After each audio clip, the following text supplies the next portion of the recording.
Herkese merhabalar, Şehirler sayfasına hoş geldiniz. Bugün 15 Temmuz 2023, 5. kovanımızın durumunu kontrol edeceğiz. Şimdi geçen hafta bu kovanı açtığımda arılar çok fazla saldırganlaştığı için kovanın kontrolünü yarıda bırakıp kovanı kapattım. Çünkü kovana bakmamı engellediler resmen. Bugün de 5. kovanımızın genel durumunu kontrol edeceğiz. Ama kovanı açmadan önce, şimdi buradaki katlar birleştiği için buranın altında bir tane ana rızgarısının kenarları yüksek olduğu için bu ana rızgarısının ortasından kesip dış kenarları kalacak şekilde bıraktık ve bunu kovanı açmadan önce ikinci kata yerleştireceğiz ki çıtalar birbirine yaklaşıp arıları öldürmesinler diye. Çünkü bundan dolayı arının saldırganlığı bayağı arttı. Zaten videoda göreceksiniz. Bugün bayağı bir sokulacağız. Şu anda gördüğünüz gibi.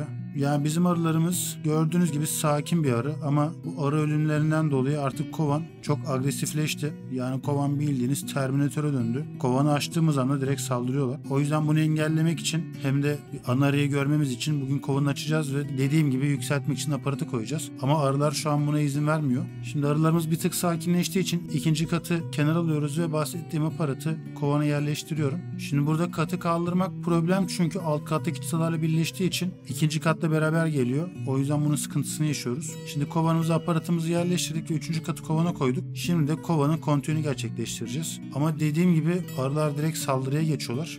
Şimdi arılarımız biraz sakinleşti ve ilk çıtamızın durumunu kontrol ediyoruz. Şimdi çıta gördüğünüz gibi yan tarafa yapışmış ve bunu bir anda hızlı çekince arılar direkt saldırıya geçiyorlar. Buradaki çıtamız ballı ve sırlanmış şekilde. Hareketlerimi de mümkün olduğunca yavaş bir şekilde yapıyorum ki arılar saldırmasın. İkinci çıtamızda sadece üst taraflarında bal var. Onun dışında kısmen boş diyebilirim bu çıta. Şimdi burada bölgemize bir nektar akışı gerçekleşti. Hem de güzel bir nektar akışı gerçekleşti. Ama nektar dolu dolu gelmeye başlarken tekrardan yağmur yağdı ve bu gelen nektar kesildi. Bu sene böyle değişik bir olay yaşıyoruz. Konuştuğum arkadaşlarımda da aynı durumlar var. Artık bu sene sonradan bir bal gelir mi bilmiyorum ama bu ayın sonuna kadar bakıp duruma göre sağım gerçekleştirebiliriz. Dördüncü çıtamız da ağır bir çıta değil. Kararınca bir ağırlığı var. Yani orta değerde. Şimdi arılar çok fazla uçuştuğu için kekik nane solüsyonu çok fazla kullanıyorum ki en azından alarm feromonu yaymasınlar ve saldırmasınlar diye. Ama tabii gördüğünüz gibi bu sakin arımız tamamen Terminatöre dönmüş. Yani bugün bize nefes aldırtmıyorlar. Şu an 2 haftadır kovana bakmadığım için şimdi bu haftada kovana bakamazsam 2 hafta geçmiş olacak. O yüzden bugün kontrolünü mutlaka yapmamız gerekiyor. Yoksa normal şartlarda bu kovanı açmazdım. Yine kapatıp bırakırdım.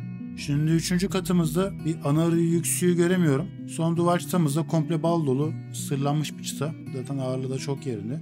Şimdi dördüncü katımızda herhangi bir ana arı yüksüğü yok. O yüzden içim biraz rahatladı. Çünkü belki ana arı kesilmiştir diye bir korkum vardı. Biliyorsunuz ki birinci kovanla bu kovanın anasını değiştirmiştik ve birinci kovanımızın anasını nektar geldiğinde arılar kesmişlerdi. Onu da seyretmek isterseniz linkini yukarıya bırakıyorum. Büyük ihtimal buradan arı üstüyü görmediğimize göre kovanda bir problem olmayabilir diye düşünüyoruz. Ama tabii ki bunu alt katlara geçince iyice görmüş olacağız. Şimdi kenara ayırdığım çıtayı da kovanı yerleştirdikten sonra üçüncü katı kenara alacağız. Şimdi koyduğumuz aparat sayesinde alt katta bir arı ölümü gerçekleştirmedik. Şimdi ben tahtayla uğraşmak istemediğim için aklıma geldi ve bir ana rızgarı salıp bunun ortasını Ertekin abi sağ olsun ben kovanları kontrol yaparken kesti ve bize hazırladı ve kovanımıza yerleştirdik. Sanıyorum ki bu kovan birkaç hafta içinde tekrar eski performansına dönecektir. Yani sakinlik olarak. Çünkü kovanı açtığımızdan beri 2 doz aldık ve arılar da çok saldırdığı için gördüğünüz gibi saati çıkarttım. Çünkü ekran siyah döndüğünde direkt saldırıya geçiyorlar. Şimdi ikinci katta bir iki çıtaya bakacaktım ama bundan vazgeçtim çok fazla saldırdıkları için ve bu katı kenara alıyorum. Ama bu ikinci katın ağırlığı çok ciddi bir şekilde artmış. Sanıyorum ki buradaki bütün petekler komple dolu. Kovanın ağırlığı bayağı var. Geçen haftaya göre çok artmış. Zor kaldırdık diyebilirim. Şimdi birinci katımızda yarım şerbetliğimizi kenara alacağız ve kovan kontrolümüze başlayacağız. Şimdi yarım şerbetliğin altında gördüğünüz gibi bir şey yok. Arı yoğunluğu da çok az burada. Ama siz videoda görmeseniz de ben kovana direkt dik açıyla baktığım için diğer çıtalar komple dolu. İkinci çıtamız kısmen kabartılmış, yarısı komple kabartılı bir şekilde ve diğer kısmında çok fazla bir hareketlilik yok. Üçüncü çıtamız da komple dolu ama arılar gördüğünüz gibi sadece köşe kısmında duruyor. Şimdi bugün ana arıyı bir görmemiz gerekecek. Göremezsek de zaten günlük yumurtayı mutlaka görmem lazım. Şu an yarım şerbetlik ve üçüncü çıtada herhangi bir günlük yumurta yok. Dördüncü çıtamızda da ana arı memeleri var. Sanıyorum ki ana arıyı kesmişler. Bunun bir durumu kontrolünü yapacağız. Şimdi daha önceki videolarımızda gördüğünüz gibi ana arımızı kabul edilmişti ve ana arımız buraya şu an tam hatırlamıyorum ama 4 veya 5 çıta kapalı yavru döşemişti. Ama niyeyse ana arımızı kesmişler. Ya en azından şu an öyle tahmin ediyorum. Çünkü peteğin ortasında ana arı gözleri var ve içleri dolu ve birkaç tane gördüm. Şimdi ben böyle bir durumla 2 sene önce karşılaşmıştım. Kovanı 3 kere kere anarı vermiştik. Üçünde de kabul etmişlerdi ve daha sonra kesmişlerdi. Sanıyorum bu sezonda böyle bir durum yaşayacağız. Öyle gözüküyor. Yani işin garibi 2 sene önce böyle bir durum yaşadık ama o zaman kovanımız ana arısızlık işareti veriyordu. Ve şu an bu ana arısızlık işareti bu kovanda mevcut değil. Şu an çektiğim petekte de günlük yumurta yok. 4. çıtamdaki bütün ana arı gözlerini bozdum. Diğer çıtamın kontrolüne geçeceğim. Şu an çıtaları çıkarttığım gibi kekik narlı solüsyon sıkıyorum ki çok saldırmasınlar. Çünkü çok agresifler. Şu an videoda bir görebiliyor musunuz bilmiyorum ama etrafında bir sürü arılar uçuşuyor. 5. çıtamda bir sıkıntı göremedim. 6. çıtayı çektiğimizde burada da ana arı yüzükleri var. Şimdi buradaki yüzükleri de bozacağım. Ama arılar çok agresif olduğu için bana yer açmıyorlar ve yüzükleri bozmama engel oluyorlar. Biraz daha böyle giderse arıcı kıyafetlerimi giyeceğim çünkü rahat vermiyorlar şu an ve beni çok rahatsız ediyor. 7. çıtamızda da bir tane göz var ve buradaki gözleri de aldım. 8. çıtamda da bir sürü ana arı memelisi var. Şimdi bu arı saldırmasını çok fazla tekrar ettim, bunun farkındayım ama arılar gerçekten çok fazla saldırıyorlar. Ve buradaki yüzükleri de kovanı da bırakmıyorum ki iyice saldırıya geçmesinler diye. O yüzden kovanın dışına atıyorum şu an. Şimdi bunun yapma sebebim de şu. Normalde ben bir ana arı siparişi verecektim ve haftaya gelip kovana ana arımızı verecektim ama bunu yapmaktan vazgeçtim. Şimdi buradaki bütün yüzükleri bozacağım. Kovanı bu şekilde bırakacağım. Haftaya kontrol yaptım da eğer yine burada bir meme görürsem buradaki memeleri de bozacağım. Ve kovanda bir ana arı var mı buna bakacağız. Şimdi bugün fısfısımızı çok fazla kullandık ve fısfıs bitmek üzere. Zaten hem bana hem Ertekin abiye saldırıyorlar. Ertekin abi bana fısfıs sıkarken serçe parmağımdan beni bir kere daha soktu ve bugün 3. dozu da aldık. Bu sakin arı dandik kovanın yüzünden gördüğünüz gibi Terminatöre döndü. Artık gözlere rahat alayım diye kovandan biraz uzaklaşıyorum ama yine de rahat vermiyorlar.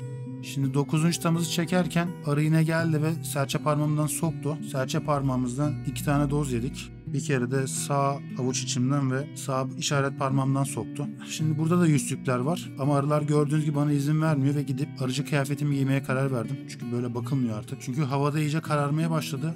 Şu an alacakaranlığa döndük. O yüzden kovanımıza bir an önce bakıp kovanı kapatmamız gerekiyor. Hem arılar da çok agresif. Çünkü böyle bakmak da iyi değil. Gördüğünüz gibi bütün kovan alarma geçiyor. Şimdi 9. çıtamdaki bütün ana arı gözlerini de bozdum. Şimdi duvar çıtasına da bakıp kovanımızı kapatacağız. Videomu beğendiyseniz beğenmeyi ve kanalıma abone olmayı unutmayınız. Şimdi gördüğünüz gibi arı yoğunluğumuz çok iyi. Müthiş bir arımız var burada. Ama bu müthiş arı şu an çok aşırı agresif ve ana arımızda kesilmiş ana arıyı göremedik. Şimdi ben kovanı daha fazla rahatsızlık vermeyeceğim ki yeteri kadar verdik zaten. Şu an arılar da beni burada istemiyor. Buna net bir şekilde gösterdiler. Yani normal şartlarda kovanınızda bir sıkıntı olduğunu düşünmüyorsanız böyle durumlarda kovanınızı açmayın. Kapatın. Birkaç gün sonra açın. Çünkü benim şu an 14. güne girdiği için kovanı açmam gerekiyordu. O yüzden zorunluluktan açtım. Çünkü arının kesilmiş olabileceği düşüncem vardı. Çünkü bu saldırganlık normalde ana arı olmadığı zaman bu kadar saldırganlık yapar mı? Bazen yapıyor. Bazen de hiç yapmıyor. Sadece ana arısızlık işareti veriyor. Ama benim kovanımda şu an ana arısızlık işareti yok. Sadece gördüğünüz gibi aşırı agresifler. Şimdi bunun nedenini de ben geçen hafta söylemiştim. Seyretmek isterseniz de linkini yukarıya bırakıyorum.